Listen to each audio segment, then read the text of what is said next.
I'm now around 30 hours deep into Monster Hunter Wilds, and I've just now fully completed my first endgame set for the Longsword. This build will cause the player to continuously ramp up attack and crit chance while healing at the same time. It's an incredibly powerful set, offering a lot of skills and decoration potential. Again, just to clarify, this is an endgame set. If you are yet to beat high rank, there are potential spoilers in this video. If there are any improvements you can see that can be made to the set, let me know in the comment section down below. Now, let's get into the build. Okay, so let's start off by looking at the skills as a whole so I can kind of explain what's going on here. So we're using the fully upgraded version of the Gormagala sword, and on top of that, as you can see, we're using the regular Arkveld, not Guardian Arkveld set. We have 4 pieces of the beta and 1 piece of the alpha set. For the talisman, we use the Exploiter Charm 2, which gives us the last little bit of top up we need in weakness exploit to max that out to 5. Okay, so let me just run through each skill one by one so I can sort of explain what's going on. So the Gormagala sword is really good. It has high affinity, high attack, and it has dragon element with a lot of white sharpness, which is the best we can get currently. Naturally built into the sword, we have critical element level 3, which basically means we do a lot more elemental damage when we're landing crits. So when we pair that with a dragon attack 3 dual for an extra 20% dragon attack and a bonus 60, that's already really good. Because of its amazing slottage, we can then also get crit boost in and critical eye.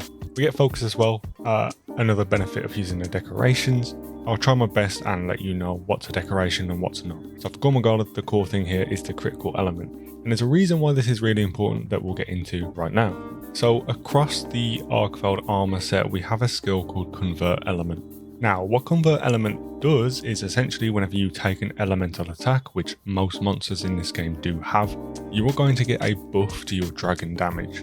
As you can see, level 1 while active deals extra dragon damage after dealing enough elemental damage, slightly increases dragon attack, so that kind of acts like a blast effect, which you'll see later on. Level 2 increases additional dragon damage and increases dragon attack. And at level 3, we further increase additional dragon damage and greatly increase dragon attack. So that's the core reason we want to use the Gormagala sword. We want to benefit from this element as much as possible, so having critical element on that weapon along with the dragon attack, super strong.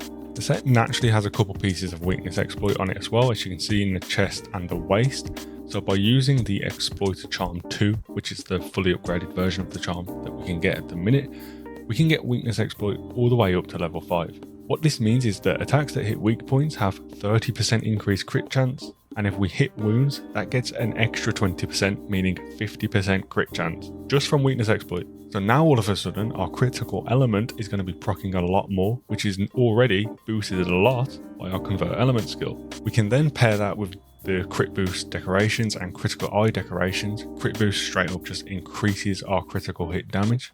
Currently, I only have enough decos to get this to level 2 for a 30% bonus.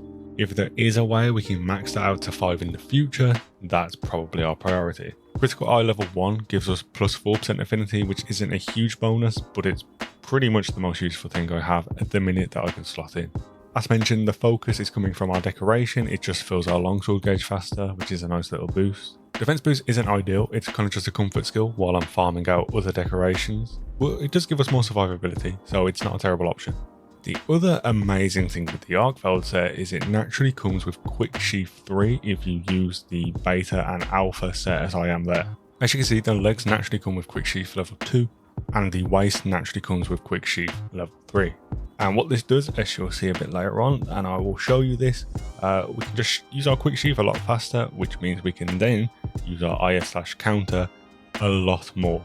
And it's pretty strong in this game to weave them in between your foresights. So Quick Sheath is pretty damn strong. It's not quite as good as it was in Rise, but it's much better than it was in World. I then managed to slot in some evade window with decorations. Again, kind of a defensive skill that we might replace if we do get offensive options. But for the time being, it's a comfort skill. It gives us survivability when we're not countering, so it's decent. Now the last few skills we have are kind of just little bits of utility that aren't always useful, but it's good to have them slotted into at least level 1 so that when they do activate we get a big damage. Peak performance, just a little bit of extra attack when HP is full. To be honest, this isn't a great gem to run, I just don't have anything else as of yet. Agitator is really good. Whenever the monster is enraged, we get attack and crit chance. So again, pairing that into our whole critical element, set that we're talking about earlier. Just that little bit of extra critical hit when the monster's enraged. Extremely useful for the set.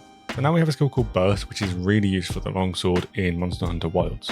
Essentially, when you attack multiple times in a short space of time, you get a attack and elemental attack boost, which, as I'm sure you can put together, is very, very useful for the set we're running. I want to get this past level 2. Ideally, I think we want it at level 3 minimum, but decorations aren't allowing us to do that just yet. But getting a level 1 slot essentially means on the first hit we land, we gain a temporary attack and element boost, which increases even further on our 5th hit. So using things like a Helmbreaker will pretty much proc this every single time. And yeah, it's straight up just more damage.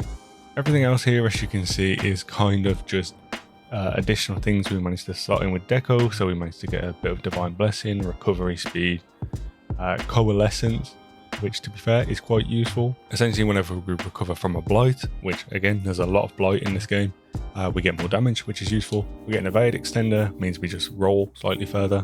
But the Arkveld set itself, and the reason we're using this, I mean beyond how useful it already is of course this Hasten Recovery too. So by wearing 4 pieces of Arkveld, you regenerate health by continuously attacking a monster. And yeah, that is as broken as it sounds.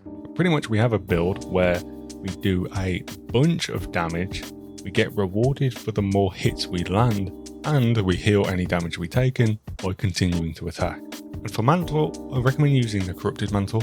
The Corrupted Mantle will drain your health as you use it, as you can see there, but we also get the increased affinity and weapon performance while equipped. Repeated attacks on monsters will further increase your attack power and affinity. Ties very nicely into the other effects we have active, and our health being decreased throughout the fight gets negated from the Arkveld set in which we recover by attacking. So again, we ramp up more damage by continuing to fight, and we will continue to heal through the damage we take from using it. And here, let me show you. So as you can see, my HP bar right now by wearing the Mantle is draining, as you can see at the top. However, with the Arkveld set, as we continue attacking, it starts getting negated and the HP bar will stay where it is or increase back to full. Of course, this does largely rely on you continuing to attack and not getting hit, so it's kind of a skill check. So feel free to not use this Mantle if you don't want to. But the extra damage is nice. Okay, with all that being said, how about we go test this out on a monster? Right, let's test the weapon out for you guys on a tempered ajarakan. This thing hits pretty damn hard, and of course it has its elemental attacks.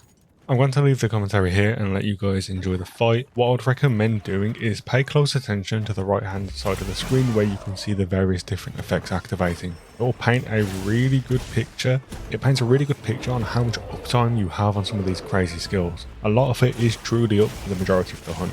Also pay attention to my dragon attacks when the convert element skill has been activated. Every now and then you'll notice a big chunk of dragon damage outputting as if it's a blast effect. With that being said, I hope you enjoyed the build.